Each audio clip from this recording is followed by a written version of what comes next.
आज आपको उन दो भारत के बारे में बताएंगे, या एक कह लीजिए कि एक इंडिया है और एक भारत है।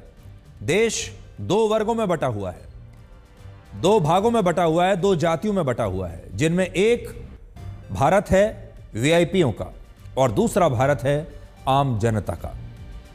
वीआईपी लोगों के भारत में ना तो भीड़ है, ना लंबी लंबी कतारें हैं, ना धक्का मुक्की है, ना भगदड़ है, ना कई कई किलोमीटर पैदल चलना होता है और ना कोई नियम कानून उनके लिए होते हैं। रास्ता आगे से आगे साफ मिलता हुआ चला जाता है, उन्हें कहीं लाइन में लगने की जरूरत नहीं होती। अगर आप हमारे देश में वीआईपी हैं तो आपसे ज्यादा किस्मत वाला कोई और नहीं। आप सीधे वीआईपी कल्चर से महाकुंभ में आइए। वीआईपी का जो पास होता है, अगर वो पास आपके पास है तो रास्ते और सड़कें आपके लिए खुलती चली जाएंगी।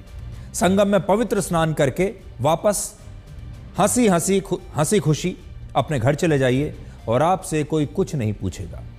लेकिन आम लोगों के भारत में लाखों करोड़ों की भीड़ है, हर जगह लंबी लंबी लाइन है, चारों तरफ धक्का मुक्की है, अफरा तफरी है, कई कई किलोमीटर आपको पैदल चलना है।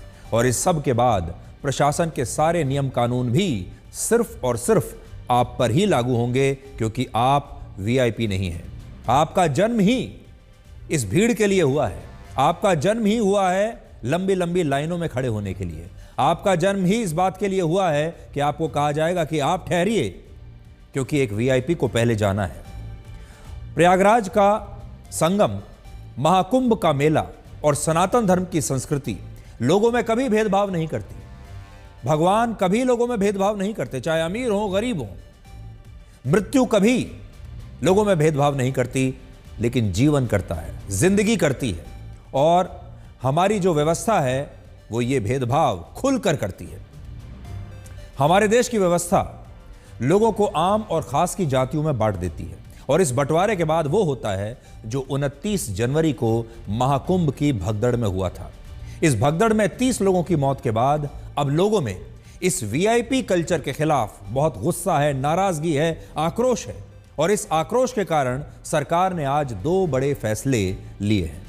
पहला, सरकार ने महाकुंभ में किसी भी तरह के वीआईपी मूवमेंट पर तत्काल प्रभाव से रोक लगा दी है। और दूसरा, सरकार ने सभी पूर्व और मौजूदा विधायक, सांसद, मंत्री, पुलिस और प्रशासन के बड़े बड़े अधिकारी, सेलिब्रिटीज और सोशल मीडिया इन्फ्लुएंसर्स को जारी किए गए वीवीआईपी पासेस को 4 फरवरी तक के लिए अब निरस्त कर दिया है।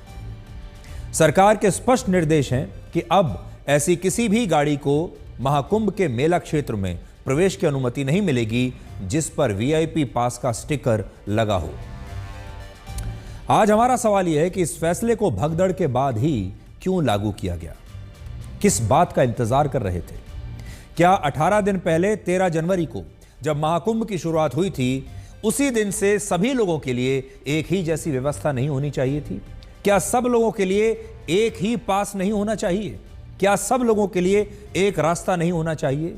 क्या इस देश के हर नागरिक के लिए एक ही एंट्री नहीं होनी चाहिए? ये भेदभाव क्यों सरकार करती है कि वीआईपी के लिए अलग रास्ता बनेगा और आम जनता के लिए अलग रास्ता बनेगा? ऐसा क्यों हो रहा था कि कुछ मुट्ठी भर लोग, शक्तिशाली लोग, पैसे वाले लोग, प्रभावशाली लोग अपने परिवारों के साथ वीआईपी बनकर महाकुंभ में पवित्र स्नान करने के लिए आ रहे थे? उन्हें रोकने वाला कोई नहीं, उनके लिए सारी सड़कें खुली हुई थी, उनके लिए हर दरवाजा खुल जाता था, उनकी आवभगत हो रही है। जबकि आम लोग इसी दौरान न जाने कई कई किलोमीटर पैदल चलकर, संघर्ष करते हुए, भीड़ में धक्के खाते हुए संगम के घाटों पर किसी तरह हांफते हुए पहुंच रहे हैं, भूखे प्यासे। कड़वा सच यह है कि हमारे देश में प्रमुख रूप से अब दो ही जातियां बची हैं। एक जाति आम लोगों की है, जो कि इस देश की सबसे बड़ी जाति है, और दूसरी जाति है वीआईपी की, जो इस देश की सबसे छोटी जाति है। लेकिन इस सबसे छोटी जाति के लोग ही इस देश पर शासन करते हैं। आम लोग और वीआईपी, ये दो ही जातियां हैं, और आप चेक कर लीजिए कि आप इनमें से किस जाति के हैं। इस समय रात 9 बजे जब मैं आपको यह खबर दिखा रहा हूं, इस समय भारत की कुल आबादी है 145,84,75,300। यह भारत की कुल आबादी है। इस समय की लेटेस्ट आंकड़े आपको दे रहा हूं। आर्टिफिशियल इंटेलिजेंस का अनुमान है कि इनमें पूरे देश में वीआईपीओ की संख्या लगभग 10 लाख है। तो हमारे देश में लगभग 10 लाख वीआईपी हैं और आम जनता है 145 करोड़ 84 लाख 75,300। और इन 10 लाख वीआईपीओ में पूर्व और मौजूदा मंत्री हैं, राज्यपाल हैं, सांसद हैं, विधायक हैं, पूर्व विधायक हैं, पूर्व सांसद हैं, रिटायर्ड आईएएस आईपीएस अफसर हैं, मौजूदा वरिष्ठ अधिकारी हैं, पूर्व और मौजूदा जज हैं, बड़े बड़े सेलिब्रिटीज हैं, कलाकार हैं, क्रिकेटर्स हैं, खिलाड़ी हैं, सोशल मीडिया इन्फ्लुएंसर्स हैं, बड़े बड़े उद्योगपति शामिल हैं, बड़े बड़े अमीर लोग जिनके पास पैसा है वो सब इसमें शामिल हैं। सबको अगर मिला लें तो लगभग 10 लाख की संख्या इनकी होगी। इनकी संख्या पूरे देश में अगर सीधे जाएं तो 9,85,000 है, जिन्हें अगर आप राउंड फिगर में कर लें तो 10 लाख आप मान सकते हैं। अगर हम भारत की कुल आबादी में से इन 10 लाख लोगों को हटा दें तो हमारे देश में आम लोगों की आबादी 145 करोड़ 74 लाख 75,300 हो जाएगी और वीआईपी लोगों की आबादी 10 लाख होगी। तो इन दो जातियों में जो लोग हैं उनकी संख्या जान लीजिए। एक जाति जो सबसे उच्च जाति है वीआईपी जाति, उसमें 10 लाख लोग हैं और दूसरी जाति जो निचली जाति है जिसमें आम लोग हैं उसमें है 145 करोड़ लोग। लेकिन इन 145 करोड़ लोगों के ऊपर ये 10 लाख लोगों का शासन चलता है।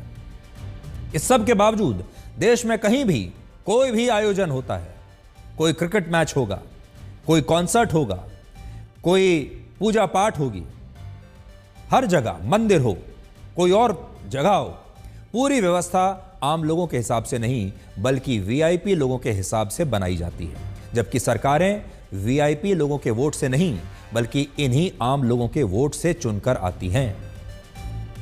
हमारे लोकतंत्र और संविधान में कहीं भी वीआईपी या वीआईपी कल्चर का उल्लेख नहीं है। कहीं भी संविधान में यह नहीं लिखा कि वीआईपी के लिए पहले अलग रास्ता छोड़ना पड़ेगा इस देश की आम जनता को। आम जनता की जरा तस्वीर में एक बार आपको फिर से दिखाता हूं। वो जरा जनता देखिए जो 10-10 किलोमीटर भूखे प्यासे चलकर आती है, संघर्षों के साथ आती है और इसी जनता के वोट से ये वीआईपी बनते हैं।